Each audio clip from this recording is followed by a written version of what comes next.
Pertama Bapak Ibu, eh, seperti kita tahu ya pepatah orang bilang, tak kenal maka tak sayang. Jadi adalah baik saya rasa untuk sedikit mengawali dengan perkenalan singkat dari saya sebagai orang baru di sini. Nama saya Alfredo Amadeus Saputra, biasanya saya dipanggil Edo. Usia saya 24 tahun, saya seorang mahasiswa teologi semester 7 dari Sekolah Tinggi Teologi Ekumene Jakarta yang saat ini sedang melaksanakan kuliah lapangan atau dikenal dengan istilah PPL, Praktik Pelayanan Lapangan. Saya lahir dan besar di Jakarta dan tinggal di daerah Pancoran Glodok. Jadi kalau Bapak Ibu ada yang main ke Jakarta terus kebetulan lewat Pancoran, petak 9, petak 6, Glodok, ingatlah saya gitu ya. Saya duta Glodok. Nah, orang bilang, ada teman saya bilang saya preman Glodok. Itu.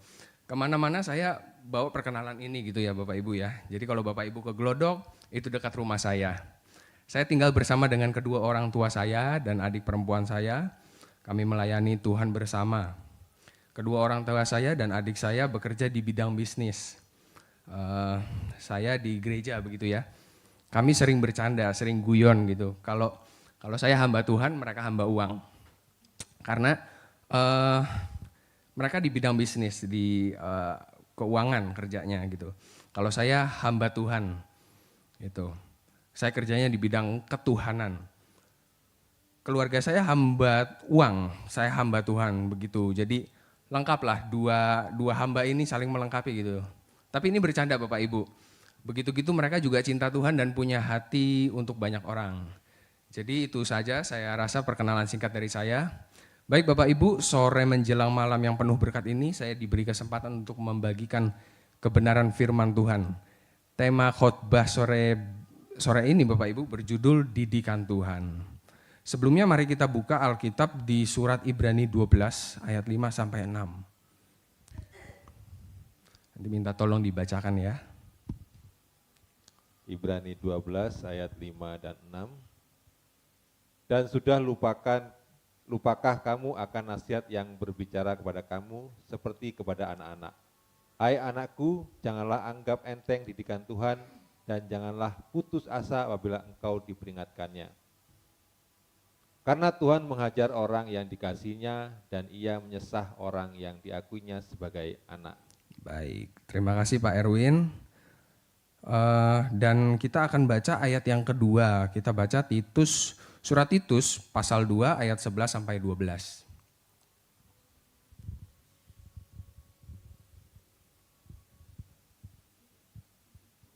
Iya. Titus 2. Oke. Iya, betul. Titus 2 ayat 11 dan 12. Karena kasih karunia Allah menyelamatkan semua manusia sudah nyata. Ia mendidik kita supaya kita meninggalkan kefasikan dan keinginan-keinginan duniawi dan supaya kita hidup bijaksana, adil dan beribadah di dalam dunia sekarang ini. Baik, Bapak Ibu, dua ayat ini akan menjadi ayat-ayat dasar pengertian kita dalam memahami firman Tuhan sore menjelang malam ini. Bapak Ibu santai saja ya, jangan karena temanya didikan Tuhan gitu ya. Jangan karena temanya begini lalu dibawa terlalu berat, kepikiran sampai nggak bisa tidur gitu, sampai ke bawah mimpi, jangan. Jangan ya, karena maksud saya menyampaikan khotbah ini hanya untuk mengingatkan kita akan kekristenan yang telah kita jalani selama ini, belasan bahkan puluhan tahun. Saya akan mulai dengan satu pertanyaan sederhana, apa sih tujuan kita ke gereja? Kesannya sepele Bapak Ibu pertanyaan ini, sederhana. Tapi kenyataannya kita jarang memikirkan ini. Ada yang jawab bersekutu, ketemu teman, berkomunitas, atau bahkan ada yang menjawab dengan jawaban yang sangat rohani, gitu ya. Misalnya menghampiri hadirat Tuhan, gitu. Ada yang bilang melayani sesama, memuji dan menyembah Tuhan, dan lain sebagainya. Oke, semua itu benar, saya nggak ada masalah. Tapi masalahnya Bapak Ibu, kalau hanya itu, di rumah juga bisa. Di kafe, rumah makan, rumah teman, atau ruang terbuka gitu. Ruang terbuka dengan pemandangan alam yang indah. Kan lebih enak suasananya. Lebih cair, nggak ada aturan yang mengikat, nggak kaku gitu loh. Nah tapi kenyataan ini memang benar-benar ada Bapak Ibu. Karena jemaat kebanyakan tidak memikirkan sampai sejauh ini gitu ya. Pada umumnya seperti itu. Lantas kalau seperti itu, untuk apa kita ke gereja? Rupanya dari jawaban-jawaban tadi itu ada yang terlewat Bapak Ibu. Itu belajar firman. Nah, mari kita baca Matius 28 ayat 18 sampai 20.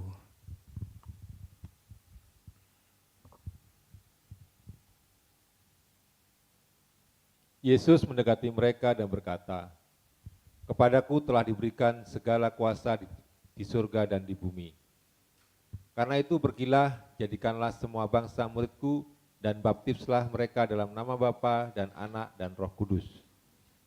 Dan ajarlah mereka melakukan segala sesuatu yang telah kuperintahkan kepadamu. Dan ketahuilah, aku menyertai kamu senantiasa sampai kepada akhir zaman." Bapak Ibu, di ayat ini Tuhan Yesus mengatakan bahwa segala kuasa telah diberikan kepadanya. Dan dia menyertai mereka, orang-orang yang melakukan 3 hal.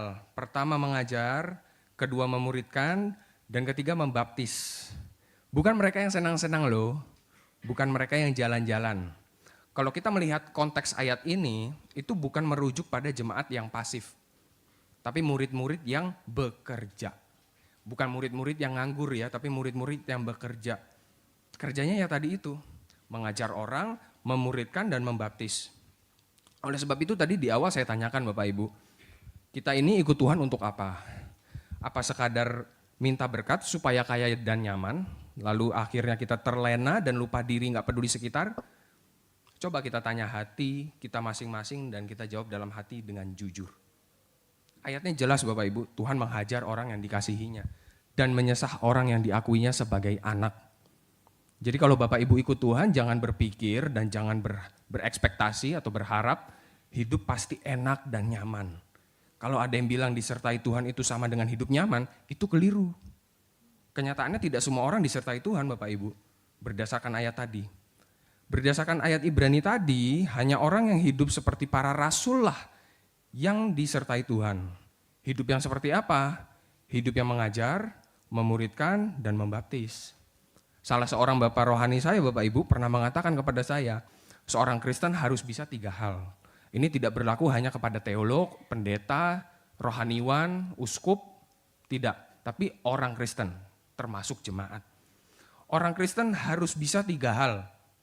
Pertama mengajar, menginjil, menggembala. Ini sama dengan apa yang dilakukan para rasul di sepanjang hidup mereka. Banyak orang salah kaprah memaknai kata Immanuel. Immanuel hanya diartikan Allah beserta kita tanpa pernah memperkarakan kenapa dan untuk apa kita disertai Tuhan. Kenapa Tuhan menyertai kita? Untuk apa? Itu jarang sekali kita pikirkan, luput dari pikiran kita. Padahal makna sejati Immanuel itu sebenarnya Allah menyertai orang-orang yang melakukan pekerjaannya supaya melalui orang-orang ini pekerjaan Allah dituntaskan atau diselesaikan. Kerajaan Allah datang dan kehendaknya terjadi atas bumi ini sekarang, bukan nanti di surga Bapak Ibu. Saya bukan mengatakan ke surga itu gak penting, bukan. Tapi kita sebagai manusia yang hidup di dunia saat ini dan kita diberi waktu 70 tahun, ayo datangkan kerajaan Allah dan jadikan kehendaknya terjadi atas bumi ini. Jangan terlalu fokus sama yang di awan-awan. Kita kan belum waktunya kita ke sana. Ayo pikirkan apa yang dilihat, apa yang ada depan mata kita, fokus, lakukan. Gitu ya. Nah, supaya kerajaan Allah datang dan kehendaknya jadi atas bumi ini, sebagaimana halnya di surga. Surga urusan Tuhan, dunia ini Tuhan percayakan pada kita. Ayo. Gitu loh. Dengan ini kita sebenarnya belajar menempatkan diri sebagai manusia harus apa di bumi ini. Apakah harus selalu fokus surga terus yang kelihatan aja enggak? Gitu. Tapi kita abai sama apa yang ada depan mata. Mari kita pikirkan. Nah, Allah tidak menyertai orang yang hanya mau hidup senang-senang tanpa beban untuk menopang, melakukan dan menyelesaikan pekerjaannya di bumi ini. Ini harus kita harus kita hayati Bapak Ibu. Jargon-jargon Kristen ini ternyata banyak yang menyesatkan. Yang dikumandangkan hanya Tuhan itu baik, sungguh amat baik. Betul, nggak salah. Kalau Tuhan itu baik, memang dia baik, bahkan amat sangat baik. Saya juga mengamini itu Bapak Ibu. Lantas apa? Kalau Tuhan itu baik terus apa? Gitu. Cukupkah mengatakan Tuhan itu baik? Tanpa validasi dari kita, Tuhan tetap baik. Masalahnya kalau Tuhan itu baik, lantas apa yang akan kita lakukan terhadap kebaikannya itu? Ini harus kita pikirkan, harus kita pertanyakan, dan harus kita perkarakan Bapak Ibu. Kenapa? Karena faktanya surat Ibrani mengatakan Tuhan menghajar dan menyesah orang yang diakuinya sebagai anak. Lepas dari ini, lepas dari didikan Tuhan, kita anak gampang. Anak gampang ini sebenarnya frasa yang diperhalus Bapak Ibu. Karena dalam teks aslinya, dalam bahasa Yunani, anak gampang itu notos. Notos itu artinya anak yang tidak sah. Anak yang tidak sah artinya bukan anak. Betul enggak? Bapak Ibu, mimbar ini seharusnya dipakai untuk mengajar kita, mengenal siapa Allah dan bagaimana hidup sesuai apa yang Allah inginkan. Kalau tujuan kita ke gereja hanya mencari berkat Tuhan, kemakmuran, keselamatan diri sendiri, ya dengan segala hormat Bapak Ibu ya, saya harus katakan ke Gunung Kawi aja, bertapa di sana. Kalau tujuannya kayak gitu ya kan nggak bedanya kita sama dukun ya kan. Bedanya kita dukun Kristen bertapanya di gereja. Kalau dukun pada umumnya ya bukan di gereja kan pokoknya intinya. Bisa di mana-mana gitu. Nah muatannya juga sama, kalau dukun nyogok Tuhannya pakai ayam cemani sama menyan, kita nyogok Tuhan pakai pujian, penyembahan sama perpuluhan. Kemasan beda, muatan sama. Gitu. Kalau kita datang ke gereja supaya kita hidup nyaman, lepas dari tantangan, bebas dari masalah, luput dari penyakit, sesungguhnya kita sedang memperlakukan Tuhan persis seperti pohon keramat atau gunung yang disembah. Pernah nggak kepikiran ini Bapak Ibu? Makanya saya tadi di awal saya mengatakan, jangan dibikin stres. Apa yang saya sampaikan ini sebenarnya saya hanya bertujuan untuk mengingatkan saja. Jangan kita terlena gitu loh dengan kekristenan yang sudah kita jalani belasan bahkan puluhan tahun. Sampai kita nggak sadar gitu loh. Karena begini Bapak Ibu, kalau kita sudah melakukan sesuatu ya, satu hal, dua hal gitu, secara terus menerus itu akan membentuk irama hidup. Menjadi irama hidup atau yang biasa dikenal dengan sebutan rutinitas. Sesuatu yang kita lakukan terus dan menerus gitu ya, terus menerus sampai akhirnya kebiasaan itu kita sampai pada tahap tak sadar. Kita lakukan itu secara tak sadar. Dalam biologi ini contohnya seperti kita bangun pagi Bapak Ibu. Bangun pagi begitu kita buka mata, lalu kita ambil napas, menghirup udara, jantung berdetak. Apa kita lakukan itu secara sadar? Tentu tidak. Itu namanya kerja atau gerak tak sadar. Tapi itu dalam hal biologi Bapak Ibu. Kalau dalam kerohanian ini nggak bisa diterapkan. Kenapa? Kalau kita melakukan rutinitas ke gereja gitu ya, rutinitas keberimanan kita, kerohanian kita, secara tak sadar dampaknya serius. Kita bisa terhilang, nggak balik kepada Bapak. Gitu. Ini makanya saya katakan ya sebagai pengingat, tapi juga jangan dianggap remeh karena ini bukan hal sepele. Hanya kelihatan sederhana tapi perlu untuk kita pikirkan. Sebenarnya tema ini normal Bapak Ibu, tapi jadi nggak normal atau bahkan terdengar berat gitu ya, karena kita terlalu lama dicekokin sama apa yang disebut anugerah murahan, atau bahasa Inggrisnya itu cheap grace, anugerah yang murah. Seolah-olah tuh kalau Tuhan udah lunas bayar utang kita, ya udah hidup bebas, kita hidup enak, suka-suka sendiri, tapi Tuhan berkati terus. Everything's fine, everything is running well. Padahal firman Tuhan gak bicara seperti itu. Tuhan Yesus sudah menebus kita supaya kita jadi milik kepunyaannya, menggantikan umat Israel yang tegar tengkuk itu, memberikan firman-Nya yang adalah kebenaran kepada kita, memeteraikan kita dengan Roh Kudus, gairah Allah yang membimbing kita mengerti seluruh kebenaran, dan menggarap kita yang dikatakan oleh surat Ibrani, Tuhan menghajar dan menyesah anak-anaknya. Berdasarkan ayat ini Bapak Ibu, kehidupan ikut Tuhan Yesus menjadi anak Allah itu enggak enak. Kalau ada hamba Tuhan bilang ikut Tuhan tuh enak, ikut aja. Ikut Tuhan Yesus, percaya Yesus saja.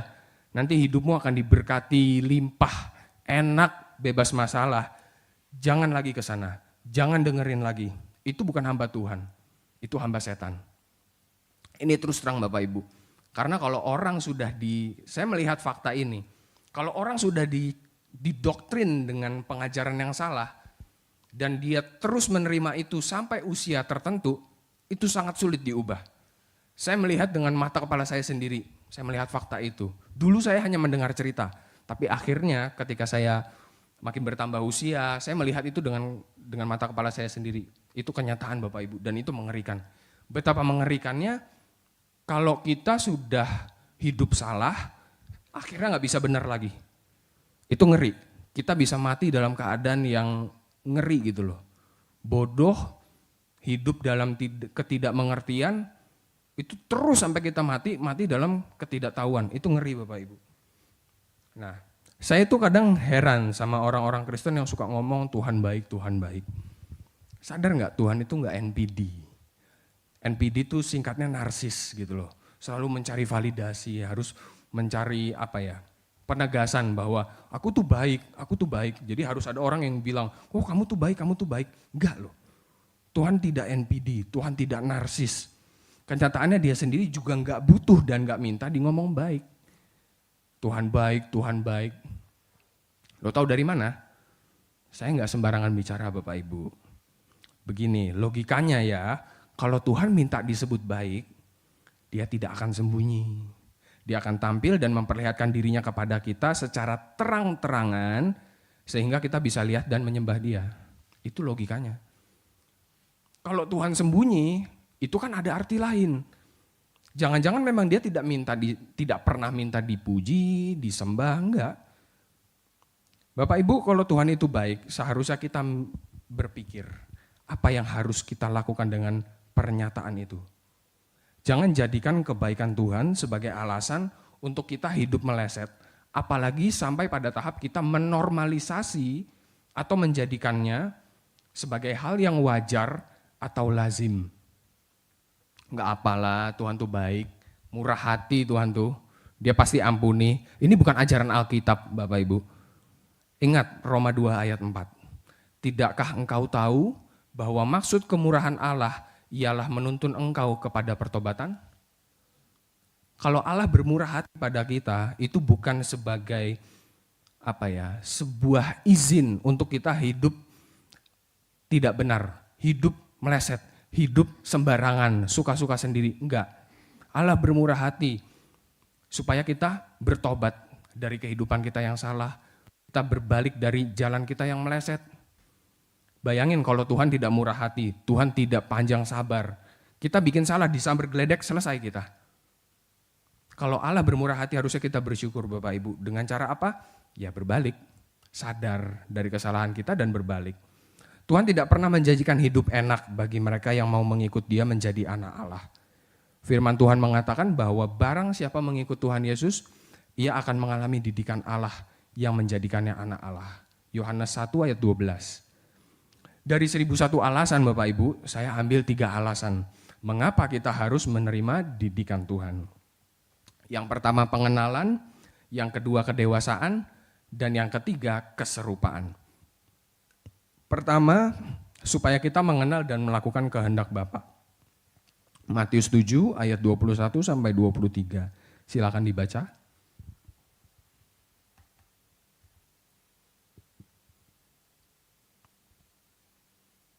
Bukan setiap orang yang berseru kepadaku, Tuhan, Tuhan, akan masuk ke dalam kerajaan surga, melainkan dia yang melakukan kehendak Bapakku yang di surga. Pada hari terakhir banyak orang akan berseru kepadaku, Tuhan, Tuhan, bukankah kami bernubuat demi namamu dan mengusir setan demi namamu dan mengadakan banyak mujizat demi namamu juga. Pada waktu itulah aku akan berterus terang kepada mereka dan berkata, aku tidak pernah mengenal kamu. Nyahlah daripadaku, kamu sekalian pembuat kejahatan. Bapak Ibu, ayat ini ditujukan kepada orang yang merasa sudah melayani Tuhan. Dan Tuhan Yesus mengatakan kepada orang-orang seperti ini, aku tidak pernah kenal kamu. Kata mengenal di sini, ginosko bahasa Yunaninya, artinya mengenal seperti suami istri yang benar-benar saling mengenal. Pertanyaannya, sudahkah kita mengenal Tuhan? Dan seberapa dalam pengenalan itu? Hosea 4 ayat 6 mengatakan bahwa umatku binasa karena tidak mengenal Allah. Karena engkaulah yang menolak pengenalan itu, maka aku menolak engkau menjadi imamku, dan karena engkau melupakan pengajaran Allahmu, maka aku juga akan melupakan anak-anakmu. Umatku binasa karena tidak mengenal Allah. Bapak Ibu, umat Tuhan bisa binasa karena tidak mengenal Allah. Jadi jangan katakan bahwa umat Tuhan pasti selamat. Enggak ada itu. Alkitab tidak pernah mengajarkan kalau dipilih, kalau Allah sudah menetapkan pasti selamat, enggak ada. Itu karangan orang yang enggak ngerti Alkitab. Umat Tuhan yang pilih Tuhan sendiri Bapak Ibu, bukan manusia. Dikatakan bahwa umat Tuhan binasa, artinya umat Tuhan sekalipun yang Tuhan pilih sendiri bisa binasa kalau tidak mengenal Allah loh. Jadi kalau ada orang yang mengatakan, saya percaya Yesus Pak, pasti selamat. Dengan segala hormat Bapak Ibu, yang percaya Yesus bukan Anda saja Pak, Bu. Setan-setan pun bahkan mengaku Yesus anak Allah yang maha tinggi. Dan mereka gemetar akan hal itu. Tapi apakah mereka selamat? Kenyataannya tidak. Malah diusir Tuhan Yesus ke babi-babi. Ini bukan ajaran saya Bapak Ibu. Ini bukan ajaran Alfredo Amadeus. Ini ajaran kitab suci. Dan kitab suci diwahyukan oleh Roh Kudus. Dan Roh Kudus yang mewahyukan kitab suci menyatakan hal ini. Kalau Bapak Ibu kurang yakin, gitu ya. Kalau misalnya ragu, nanti silakan dibaca kisah ketika Tuhan Yesus dan para murid bertemu dengan seorang gerasa yang dirasuki legion. Juga kita jangan mengatakan atau menyimpulkan bahwa oh itu karena Allah menetapkan sebagian orang selamat, sebagian orang binasa. Pak, baca Alkitab itu harus utuh, harus lengkap. Jangan pilih-pilih ayat, jangan comot-comot ayat. Jangan ayat dibaca sepenggal lalu diartikan atau ditafsirkan sendiri sesuka hati. Enggak bisa. Harus kita baca utuh.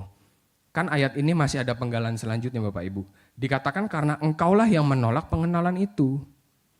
Jadi Bapak Ibu kehendak bebas itu nyata. Kita punya kebebasan untuk memilih taat atau berontak, mau mengenal atau tidak itu tergantung kita. Kita ini sering terlalu polos Bapak Ibu. Maaf ya saya harus terus terang ya, saya harus ngomong jujur. Karena ini bukan hanya kepada Bapak Ibu saya tujukan, tapi terutama untuk diri saya, karena saya juga berkaca dari masa lalu saya, yang terlalu polos dan terlalu naif. Seringkali kita mendengar pendeta berkhotbah, lalu beranggapan bahwa pendeta ini juru bicara Allah. Sehingga apapun yang dia khotbahkan dan dia ajarkan pasti benar. Padahal Yohanes 1 ayat 18 mengatakan tidak ada seorang pun yang pernah melihat Allah. Melihat di sini dalam bahasa Yunaninya horao, artinya mengerti. Jadi nggak ada orang baik di perjanjian lama, di perjanjian baru itu pernah mengerti Allah, nggak ada. Gitu. Melihat itu dalam arti mengerti ya Bapak Ibu ya. Khususnya di perjanjian lama tuh orang nggak pernah mengerti Allah. Kan di perjanjian lama ada dibilangkan, wah misalnya tokoh A, Musa bertemu dengan Allah, atau misal siapa bertemu dengan Allah gitu, itu banyak. Dan Yohanes 1 ayat 18 menyatakan dengan tegas Bapak Ibu, menegaskan bahwa tidak pernah ada orang yang melihat Allah. Melihat dengan mata jasmani tentu saja nggak pernah. Gitu loh. Jadi orang-orang perjanjian lama tidak pernah melihat Allah, apalagi mengerti. Karena Allah tidak terjangkau Bapak Ibu, kita dosa, kita manusia berdosa.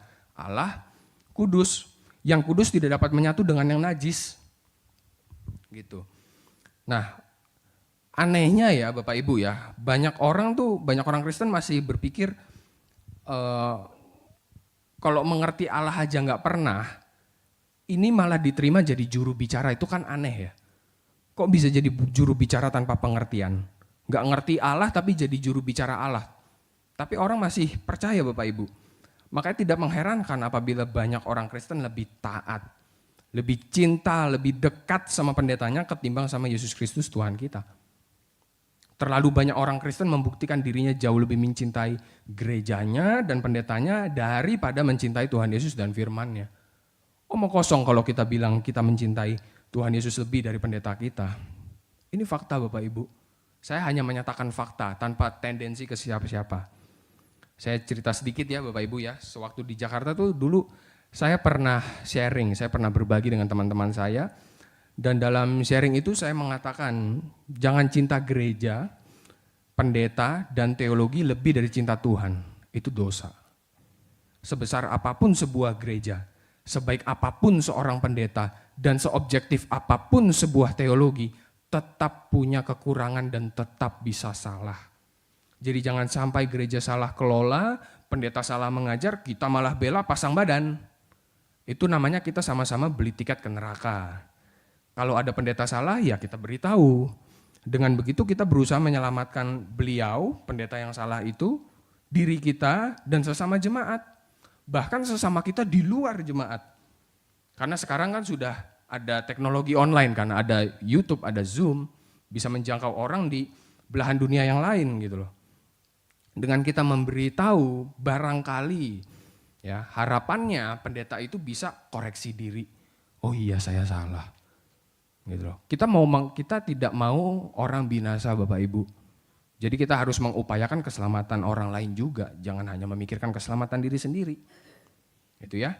Jangan pendeta sudah salah mengajar, kita malah manut, kita malah ngikut, sehingga pada akhirnya kita tidak lagi punya waktu untuk sadar diri dan introspeksi. Karena semua saling membenarkan dalam kesalahan. Ayo Bapak Ibu kita berpikir. Gitu loh. Karena ini kenyataan. Kalau kita enggak memperkarakan ini dengan serius, enggak pernah kita pikirkan, kita akan tertipu terus sampai kita mati. Nah, kita terlalu tidak mengerti bagaimana memikirkan secara kebenaran pekerjaan Tuhan. Padahal jelas Bapak Ibu, Allah menghendaki kita mengenal Dia melalui putra tunggalnya Tuhan kita Yesus Kristus. Inilah sebabnya ia mengatakan, inilah anakku yang kukasihi, dengarkanlah dia. Ini perintah Bapak sendiri Bapak Ibu. Ini perintah langsung Elohim Yahweh. Bukan perintah siapa-siapa, ini langsung dari Bapak. Jadi kalau orang masih nggak mau mendengarkan ini, nggak mau menerima ini, dia akan berhadapan langsung dengan Bapak di surga. Ini ngeri Bapak Ibu. Jadi kita perlu mengembangkan sikap taat. Kalau Bapak bilang dengarkan Tuhan Yesus, dengarkan apa yang dia ngomong. Gitu. Kenapa saya ngomong begini Bapak Ibu? Karena Tuhan Yesus sendiri yang pernah ngomong, akulah kebenaran. Dia kalau sudah ngomong di dirinya kebenaran, itu sudah paten. Dan memang hari ini kita melihat bukti kan Bapak Ibu, tidak ada satupun tokoh agama yang mengatakan aku kebenaran. Nggak ada. Termasuk Rasul Paulus, nggak pernah ngomong dirinya kebenaran, hanya satu loh. Dan ini dicatat dalam Alkitab. Dan faktanya Tuhan masih memelihara Alkitab sampai hari ini. Ini berarti buku ini muatannya nggak sembarangan, penting. Gitu Bapak Ibu ya. Jadi kalau Tuhan Yesus sudah ngomong apa ya nurut saja, tidak usah ditafsir macam-macam. Yang dia ngomong itu udah pasti kebenaran, titik. Kalau dia ngomong dirinya kebenaran itu sudah paten. Jadi kalau pendeta Anda salah jangan dibela. Kasih tahu baik-baik kalau dia salah. Kalau tidak terima dikasih tahu, lari. Lalu kita cari pendeta yang menyampaikan firman kebenaran. Firman Tuhan Yesus. Diajari mengenal Allah melalui Tuhan Yesus ya kita harus nurut. Jangan malah tegar tengkuk ngekor pendeta yang salah. Tapi kenyataannya Bapak Ibu, jarang orang mau bertemu dengan Alkitab. Orang lebih senang dengar khotbah pendetanya untuk memenuhi tuntutan agamawinya. Jangan sampai kita jadi orang-orang seperti itu. Ayo kita jadi orang-orang yang rindu bertemu dengan Alkitab. Belajar mengenal Allah saja sulit Bapak Ibu, dan belum tentu kita akan mengenal Allah. Belajar mengenal Allah melalui teologi, melalui baca Alkitab, itu bukan jaminan loh kita mengenal Allah. Apalagi kalau kita tidak belajar. Belajar tidak menjamin, tapi kalau nggak belajar ya apalagi lebih parah pasti. Gitu ya. Kalau kita nggak belajar bagaimana kita bisa mengenal Allah? Bapak Ibu, tujuan kita ke gereja tidak lain dan tidak bukan adalah belajar mengenal Allah. Mempelajari firman Tuhan Yesus dan ajaran para rasul, merenungkannya serta melakukannya dalam kehidupan kita. Oleh sebab itu kita harus tekun-tekun belajar. Tuhan sudah percayakan dan tepatkan Pak David di gereja ini untuk mengajar kita. Belajarlah, tekunlah. Gereja ini kan juga menyediakan program pendalaman Alkitab tiap Kamis, ya kan? Kalau tidak bisa hadir secara onsite, kita juga memberikan layanan live streaming yang juga bisa diikuti dimanapun kan, gitu. Jadi Bapak Ibu sebaiknya saya sarankan juga ya, ikuti pelajaran demi pelajaran supaya pengenalan kita akan Allah menjadi pengenalan yang nyata, yang konkret, terwujud secara nyata dalam keseharian, bukan imajiner. Bukan hanya di angan-angan merasa mengenal Allah, padahal Allah juga nggak kenal kita kok. Ini kan ngeri Bapak Ibu. Kita merasa kita mengenal Allah, tapi Allah sendiri juga nggak kenal kita kan, aduh, gitu loh. Kita jadi kayak telan ludah sendiri. Akhirnya ya kita SKSD sama Tuhan. Sok kenal, sok dekat. Poin yang kedua Bapak Ibu, supaya kita menjadi anak-anak yang dewasa. Matius 5 ayat 48, minta tolong dibacakan.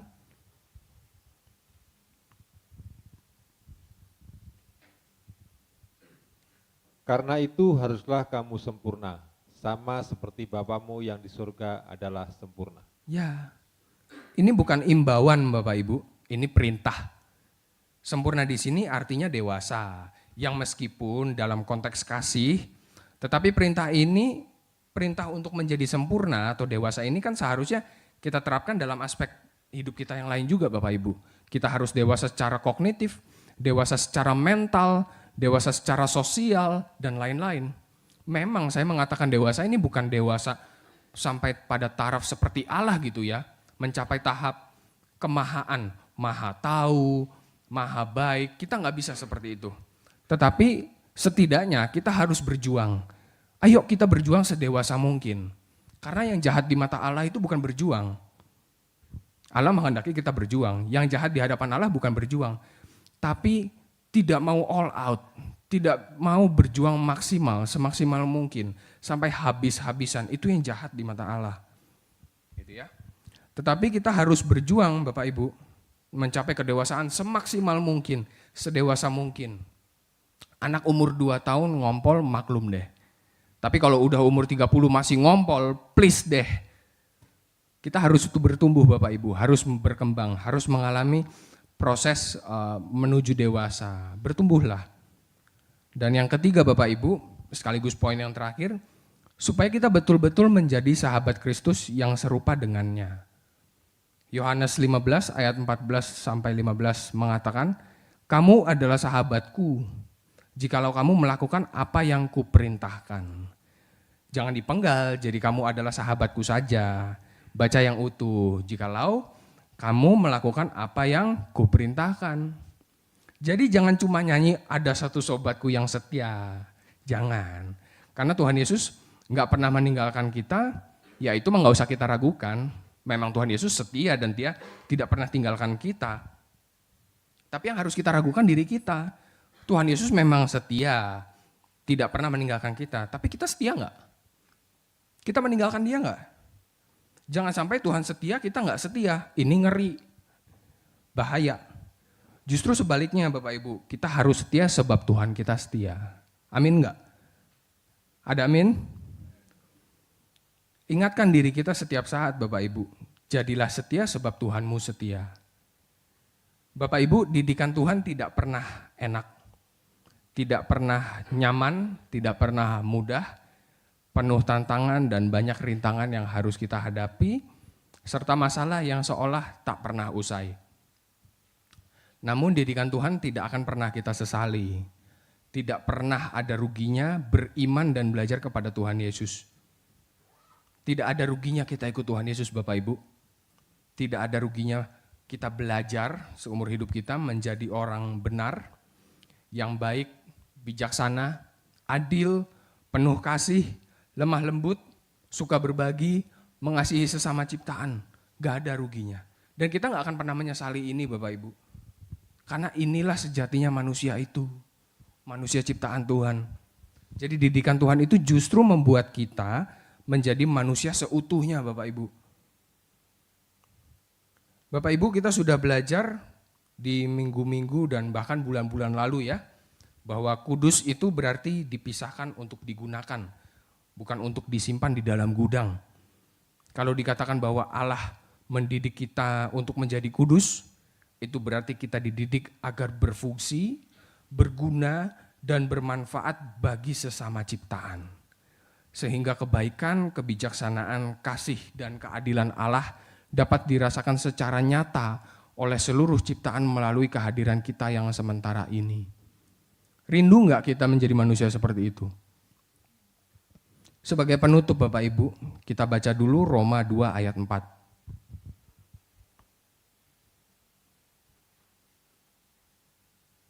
Roma 2 ayat 4, maukah engkau menganggap sepi kekayaan kemurahannya, kesabarannya dan kelapangan hatinya? Tidakkah engkau tahu bahwa maksud kemurahan Allah ialah menuntun engkau kepada pertobatan? Kemurahan Allah Bapak Ibu, Allah bermurah hati kepada manusia berdosa yang seharusnya binasa, seharusnya mati, supaya kita bertobat dari kejahatan kita, dari jalan-jalan kita yang salah, dari segala kemelesetan kita. Itu loh tujuannya Tuhan tuh bermurah hati. Bukan supaya kita enak-enakan, ongkang-ongkang kaki, merasa gak punya salah, jangan. Ayo kita introspeksi, kita koreksi diri setiap saat. Buka hati, buka pikiran gitu ya. Ayo kita bertobat lagi Bapak Ibu. Kita belajar lagi, kita buka pikiran, kita buka hati untuk menerima didikan Tuhan.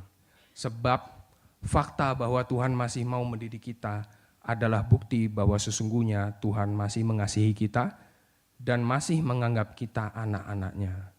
Amin. Ada amin Bapak Ibu? Amin. Mari kita berdoa.